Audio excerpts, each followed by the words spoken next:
Hey everyone, this is Super Duper Roach, aka Ethan from the Bancho Boys, and I just got back from the Digimon Nationals in Dallas, where I ended up making it into top cut and finishing top 8 on Sakuyamon. Uh, Prior to the event, I assumed that Sakuyamon was going to be dead because of the ban list. It was a pretty brutal ban list with all of the hits to the deck. But after seeing a build that I think topped in a tournament in Japan, somewhere in Asia anyway, I started trying out that build and trying out the deck some more, and I realized that it's actually still quite strong. And I pivoted off my original pick for the event and decided to bring Sakuyamon instead. So I did not have an invite into nationals, so I had to go through the last chance qualifier on Friday, and that was 9 rounds, so essentially a full regional, and the top 32 made it into the main event. I finished 7-2 in the last chance qualifier in 18th place. My only losses in that one were to Leviamon and Gallantmon, which are two of the tougher matchups since they can just wipe all your security in one turn. But yeah, I did manage to make it into the main event. The main event was only 8 rounds. I finished 6-1-1 in the main event, which was 7th place, which allowed me to make it into the top cut the next day, which was the top 16 cutoff. My loss that day was to Purple Hybrid, which was piloted by Beher Lord, who was running Beher Lord, who was on Purple Hybrid, and he ended up making it into the top 16 as well. And then I drew to Momin, who was on Leviamon, who ended up finishing second in the event. Top cut the next day. My first round I played against K2, who was on Gallantmon, and I managed to win that game. But round 2 after that, I played against Lance, who was also on Gallantmon, and he, of course, won and then went on to finish first in the event. So I ended up finishing at top 8, but I was really happy with how the deck performed across all 3 days, and just really pleasantly surprised at how strong the deck still is in spite of the ban list. So going into the deck list, I'll start by saying that in spite of all of the hits, the deck really hasn't changed a lot. My list is only a few cards off from what I was running prior to the ban list. And for anyone who's familiar with the deck, what it looked like prior to the ban list, a lot of this is going to look really familiar. So I'm going to go through a lot of these pieces pretty quickly, and then just spend a little bit more time talking about the newer things or changes that have been made due to the ban list. So to start things off, we have 4 of our EX2 Viximon, standard egg for the deck. For our level 3s, we have 4 BT17 Renamon, 3 EX2 Renamon, pretty standard lineup there. And then lastly, for the level 3s, we have our 2 EX8 Rena X, also pretty standard. Some lists run 1, I like 2. For our level 4s, we have 4 BT17 Cubimon. I'm running 4 of this card because I am still running Rika in this list. 1 BT10 Cubimon. This is a flex slot or preferential choice, but I just really like this card. It helps you interact more with your plugins, which I think is nice. And then lastly, Starmon, pretty standard for the barrier inherit. For our level 5s, we have our 4 BT17 Talmon, best level 5 in the deck. And then I'm running 1 copy of EX2 Talmon. Talmon Ace is the standard card in this slot normally, but I found that aces are just really dangerous in this meta because the overflow can allow your opponent to kill you from situations that they otherwise wouldn't have, especially if you're playing against a deck like Omnimon, for example. Letting them keep turn because of the overflow could spell your doom. So I'm running 1 copy of EX2 instead. The Wind Digivolving on this one just plays Eureka, and then the Inherit is the same as the Cubimon for a -2 K drain. For our level 6s, we did lose 1 copy of BT19 Sakuyamon, so I am now running a 3rd BT17 Sakuyamon in its place. But thankfully, this card is really quite strong. The Drain and Barrier on main are both really great effects, and the Bounce and Bot deck protection comes up in some matchups as well. 1 BT19 Sakuyamon, that's all you get, so you run it. 2 Sakuya X, again, pretty standard. And then a new card, my first actual new card in the deck is Promo Gallantmon. So this is kind of a response play card. If your opponent has 13k or higher, you can drop it.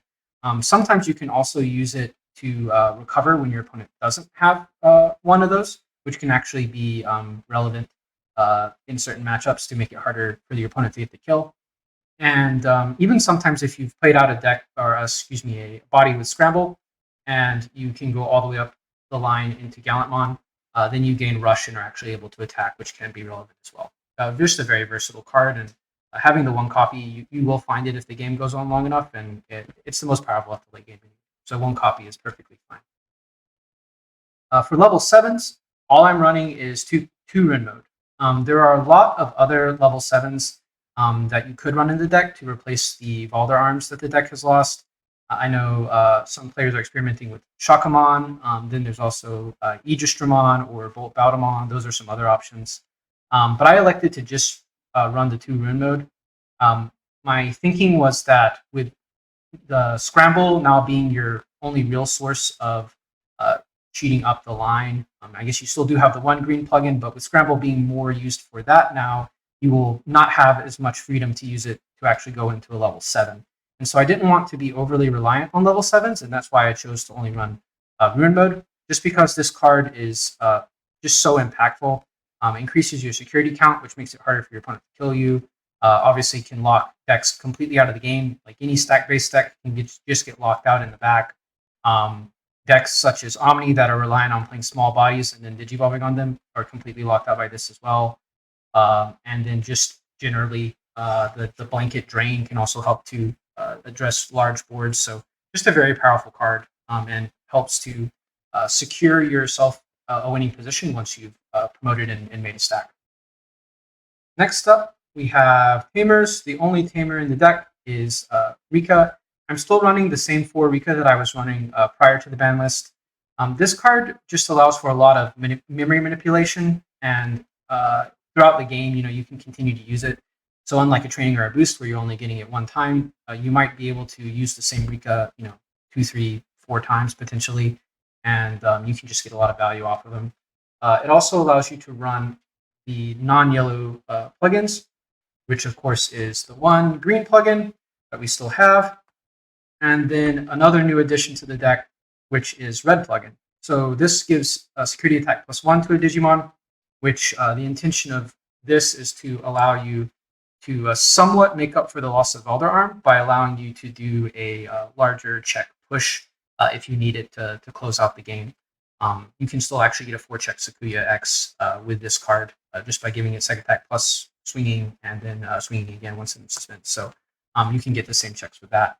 You only really need 1 because it's mostly just a late game card, and you'll cycle through your entire deck anyway with this deck, so you'll find it if you have it. Pause plugin, just really powerful removal, and shutting off wind digivolving effects is very relevant in certain matchups. For example, Gonkumon, which is pretty popular right now, shutting off their wind digivolving so that they can't ace your board is really nice, really important. Also, since they're not immune to options, you can drain with that. But just generally, the fact that it's a persistent drain and shuts off when digivolvings, it puts in a lot of work, and you can recur it with Rena X, so you can use it multiple times in the game, which is nice as well. Next up, for our generic options, we have our 4 yellow Scramble. This is going to be your main Digivolution cost cheating card as you're going up the line. You're normally going to use this going from 5 to 6 to go to it into free for free, but you can also use it going into Rainbow. So yeah, obviously that's been in the deck, but it's especially important now with green plugin being only at 1. You need the scrambles to kind of help fill in the space there. Lastly, we have our bank options for training, standard, and then I'm now running for boost. So previously I was running 3. I know a lot of people ran 2, but now that we've lost some of the slots that we had before that were, for example, Valder Arm was taking up slots, Green Plugin was taking up slots, you really just have the room to max out at 4. So yeah, just a really nice card, obviously, for searching, but replaying it off of a Sakuya or a Sakuya X is just really nice as well. Helps set you up for your next stack. So yeah, the deck, as you can see, really hasn't changed a lot. It is only a few cards off from what it was previously. The biggest change that I've noticed is that the play style of the deck feels like it shifted a little bit. Previously, I was focused more on using Balder Arm to try to close out the game, with Ruin Mode being kind of like a backup option for certain specific matchups. And basically trying to end the game ideally with one stack if possible, or maybe one stack plus one additional kind of setup after that, something to just kind of end it as quickly as you could, right? But with the loss of Elder Arm, that's not going to be easily possible in most games. And so what I've ended up kind of pivoting towards is more of a control kind of tempo approach, where ideally what you do is you build your stack. While you're going up your stack, at some point in there, you want to play a scramble so that you have that sitting in the back, so that if you lose your stack, or more like when you lose your stack, you'll be able to start building another one with the scramble. And then at some other point in there, you want to play a training, whether that's with Sakuyamon or Talmon, or you could also play a boost. Either one will help set up. So again, you can start rebuilding. So basically, you're going to play setup to get your first stack, and then when you make your stack, it's going to set up for your second stack. So you don't actually have to, cash in everything. Essentially, you cash in what you built, and then you get more setup for free. So even though you might have to do two or maybe even three stacks to actually close out the game, the fact that you're just getting to constantly play boosts and trainings for free is a really powerful mechanic. Outside of that, the deck is now a bit more reliant on Rune Mode for helping to lock your opponent out of the game, either with the 5K or sometimes the full 10K blanket, preventing your opponent from promoting, preventing your opponent from running their typical game plan. If there's, say, something like Omnier or Imperial Dramon, that is also quite strong. Or if you happen to notice that your opponent is sitting only at like a 3 or a 4 in the back, you can just go up, get the 5K drain in, and then maybe they've lost an entire turn cycle, essentially, or maybe 2 turn cycles, depending on what they're able to do on the next turn. If your opponent respects the Rune Mode threat and they actually play around it such that they are at a higher level in raising, then that's also a win for you, because they've probably had to make a suboptimal play or suboptimal choice to do that. So basically, they're either respecting the threat and having to play suboptimally, or they're not respecting the threat and they're getting hard punished for it. So the presence of Rune Mode in this deck just really puts the opponent in a very tough position, especially with how easily you can cheat into it, or potentially as little as 2 minutes. But yeah, that's pretty much the deck. Obviously, I had a really nice run with it over the last few days, and I think it's still a very strong deck.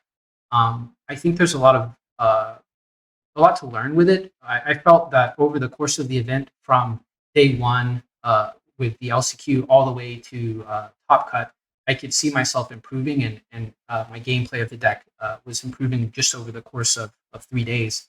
So if you put time into this deck, it will reward you for it. There's a lot of skill expression, I guess you could say, with this deck. So it's very rewarding to lab, and I hope that people will still give it a look, even though it has been hit pretty hard on the ban list.